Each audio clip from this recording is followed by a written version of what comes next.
The Knicks, they've now won 3 straight games. Big win here at home at Madison Square Garden, 137-114 over the Minnesota Timberwolves. I'm Dexter Henry, joined by my guest as always on New York Game, my guy Bryan Fonseca here of the New York Post. And Bryan, this was a fantastic win for the Knicks. We'll get into whether or not this was their best win of the season, but the offense looked really good. We talked about that, 137 points here.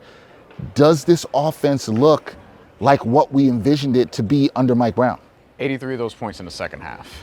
And that's really the key. The first half, it felt like they were getting the ball movement. They were generating decent looks. Yeah. And then at other times, they were rushed, or at other times, they would take too long, and they were taking shots late into the shot clock. So what you saw in that second half is the ball movement really started to pop, and they were getting these looks that were just high quality. They were making the extra pass, which was really good. Sometimes they overpass a little bit, but you would commonly see like OG Anunoby, wide open three, top of the key. Josh Hart, not really hesitating from three today as well. Deuce McBride, who got a lot of love from Mike Brown, as we just heard in the post-game presser for his two-way play, was great on offense, was really an energetic force for this team. They got contributions all the way around. It wasn't the Jalen Brunson carry us type of effort that you commonly see.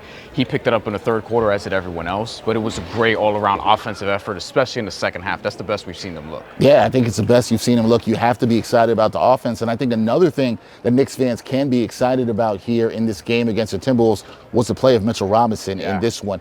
8 points, 10 rebounds, 3 blocks. Mike Brown said he thought he could have had 9 blocks, and it did look like it the way he altered shots.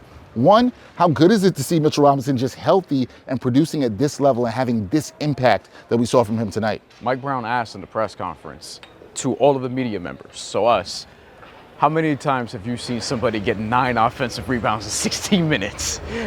That's what Mitchell Robinson did today. You don't see that. It doesn't happen often. And this is why, we keep going back to the Jared Allen quote from the playoffs, because this is what Mitchell Robinson can do to defenses when he's right. And this is why he's important for this team from a two-way perspective, not just from an offensive rebound perspective, but also just defensively blocking shots, which we saw today. He sent one multiple rows back as well. So he was a terror on that end too.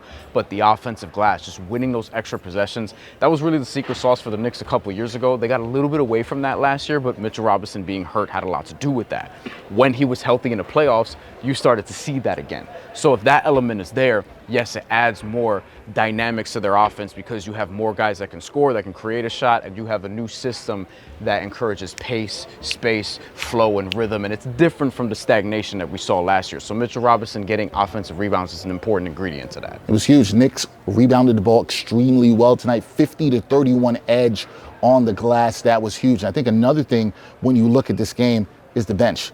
We talked about depth a lot in the offseason, Bryan, and the Knicks' depth showed up tonight. 53 bench points is what you saw. We talked about the offense looking good under Mike Brown, but is this bench starting to settle into Mike Brown's offense? And are you liking what you're seeing from the bench right now? Yeah, you're starting to see more rhythm. You're starting to see Deuce McBride is coming into his own. Obviously, this season we're expecting a big season from him. Josh Hart in particular, these last 3 games now, 3-game stretch where he's looking more like the Josh Hart of old. Not that you need that on a night-to-night basis, not that you expect that. We know that he's going to be dealing with injuries seemingly all season long. He's come out and said as much.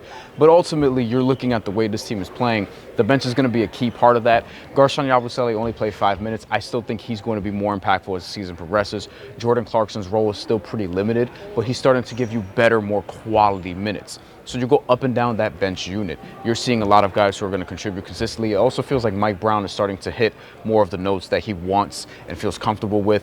He's changed the rotations a little bit. He's starting to get a feel for what works. We're off the Trey Jamison minutes now. Tyler Kolek has even been shelved a little bit. We're going to talk more about that in an upcoming episode of New York Game. So it feels like he's starting to get to what he wants, and the team is whole now, so he can do that. Yeah, you're starting to see that guys starting to know what their roles are. And it's still time for these things to evolve, but we'll see how it is. Look, the thing of note here is the Knicks, they've won 3 straight.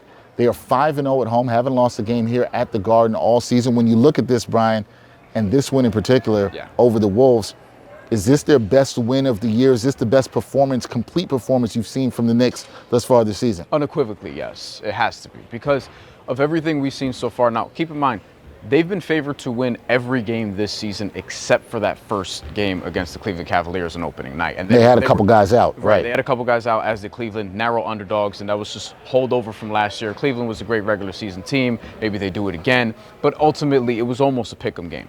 The Knicks have been favored basically ever since. And it's important to note that I feel like they haven't been playing as well as they could have. They've left some things on the table, but we expected that because it's a new coach, it's a new system. Guys have been in and out of the lineups, Mitchell Robinson in particular. And now that they're whole, give them a little more time. It's still the first week of November. It's going to be a while. Still think this is a very good team who can win over 52.5, whatever their win total was before the season, 53.5 at the end. We both project that they're probably going to be a 55-ish to maybe even on the high end, 57, 58 wins, but probably 55-ish. And that can get you in the neighborhood of first or second in the Eastern Conference. So I haven't seen anything to deter me from thinking, hey, this is one of the best teams in the Eastern Conference. They are that. They have to look like that more consistently, but we're like 10% of the way through the season. Right. For 8 games, you know, we still have a long way to go, but they looked really good tonight, and the second half is the best we've seen them play, bar none. All right, you said we still have a long way to go, only 8 games in, but just a couple games ago, do you remember when people were panicking? Yeah, it's going to be a recurring thing all season. Yeah, you're going to see that. But right now, Knicks, they've won 5 straight at home, undefeated here at the Garden to start the season.